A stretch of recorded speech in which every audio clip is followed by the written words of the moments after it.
Assalamualaikum warahmatullahi wabarakatuh. Perkenalkan, nama saya Siti Roisyah. Saya berasal dari Prodi Manajemen Universitas Jenderal Ahmad Yani, Yogyakarta.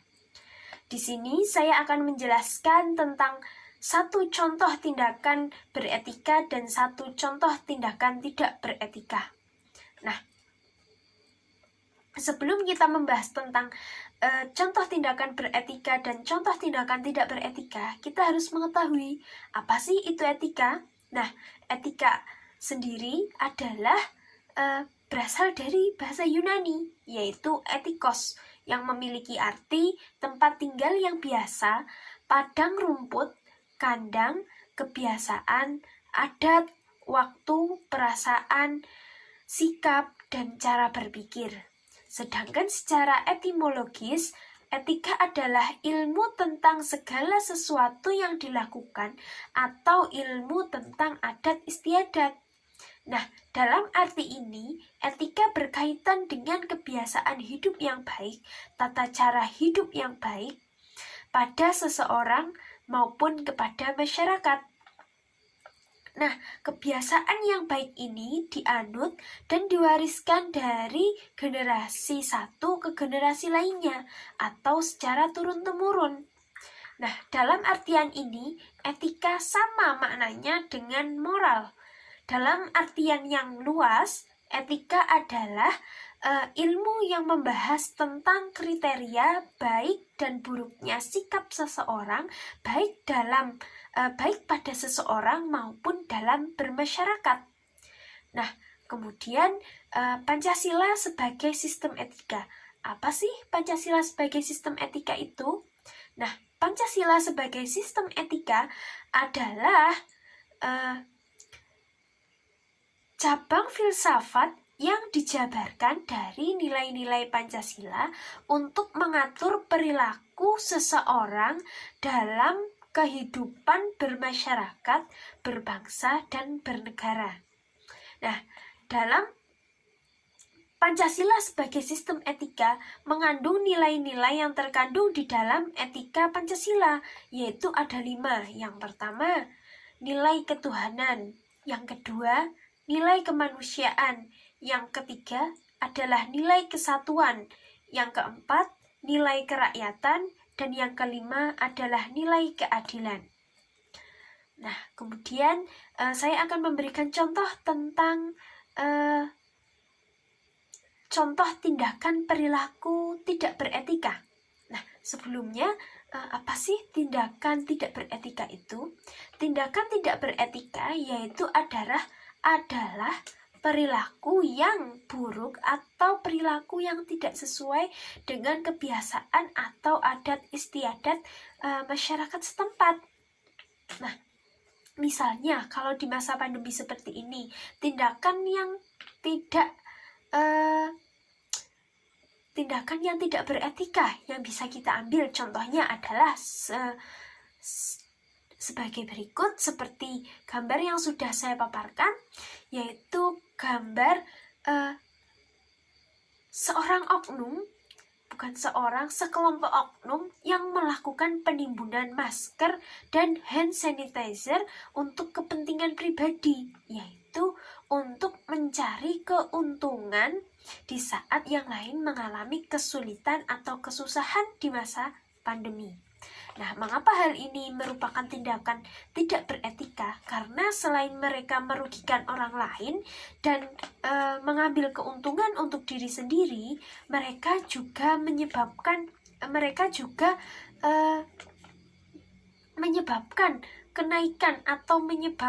kenaikan harga masker dan hand sanitizer menjadi meningkat, bahkan meningkat 4-6 kali lipat di harga normal. Kenapa? Karena mereka menjual dengan harga yang sangat mahal demi keuntungan pribadi. Nah, selain meningkatkan harga, mereka juga menyebabkan terjadinya kelangkaan masker di kalangan masyarakat, seperti di apotik, di toko, dan di rumah sakit juga mengalami kelangkaan masker dan hand sanitizer, di mana di rumah sakit sendiri harusnya tidak mengalami kekurangan alat pelindung diri, harusnya malah melimpah. Nah, kenapa mengalami kekurangan? Ya ini, karena banyak oknum yang menimbun masker untuk kepentingan atau untuk keuntungan diri sendiri. Nah, selain menjual dengan harga sedemikian tingginya, mereka juga menjual ke luar negeri, bukannya dijual di dalam negeri dengan harga normal, malah dijual di luar negeri untuk mencapai keuntungan mereka, untuk mendapatkan keuntungan yang lebih juga.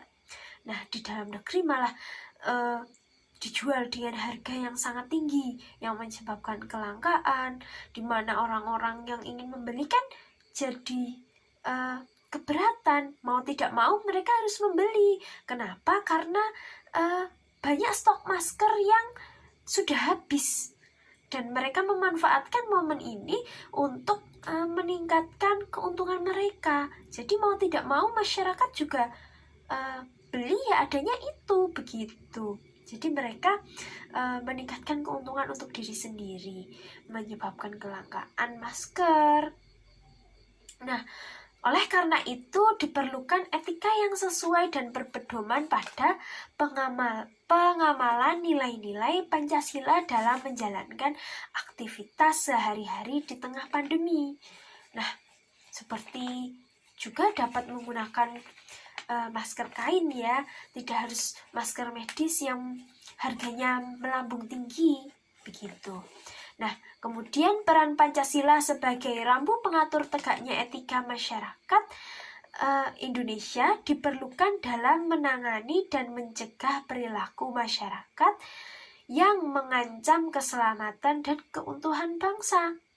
Perilaku yang dapat diterapkan, perilaku etika yang dapat diterapkan, etika yang baik dapat diterapkan di masa pandemi adalah dengan selalu berdoa untuk keselamatan dan keutuhan bangsa, yaitu dengan cara tidak menimbun masker dan tidak menyebar berita hoax, terutama ya, karena berita hoax ini juga menyebabkan perpecahan atau kekacauan di kalangan masyarakat, karena menjadikan masyarakat ada yang tidak percaya, ada yang menjadikan masyarakat menjadi lebih khawatir, begitu.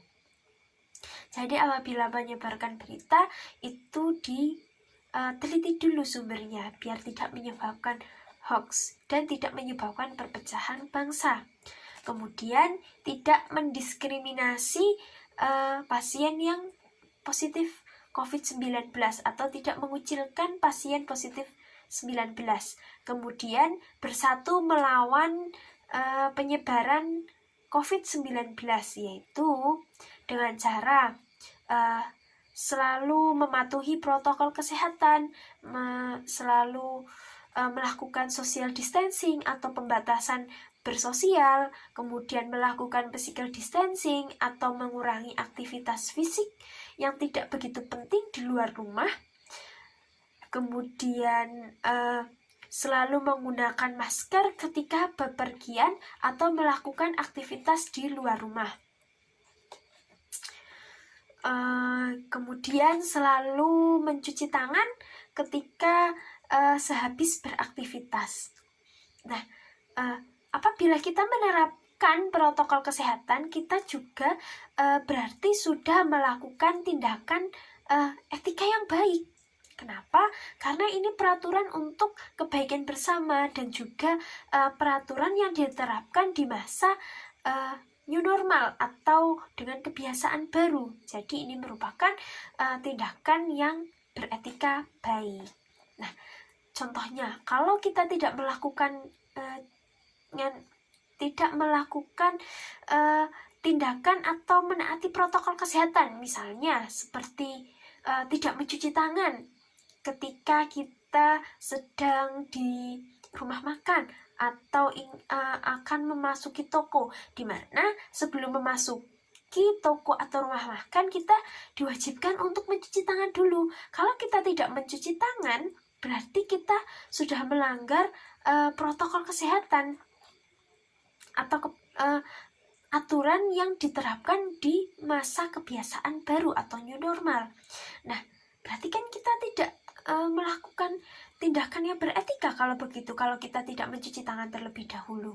Nah, makanya kita harus mencuci tangan terlebih dahulu dengan menaati protokol kesehatan, sehingga bisa sehingga orang lain juga merasa aman dan nyaman ketika memasuki toko atau rumah makan yang orang-orangnya ketika masuk ke dalamnya itu mencuci tangan terlebih dahulu atau menggunakan hand sanitizer. Nah, begitu penjelasan dari saya tentang contoh tindakan perilaku beretika dan contoh tindakan perilaku yang tidak beretika.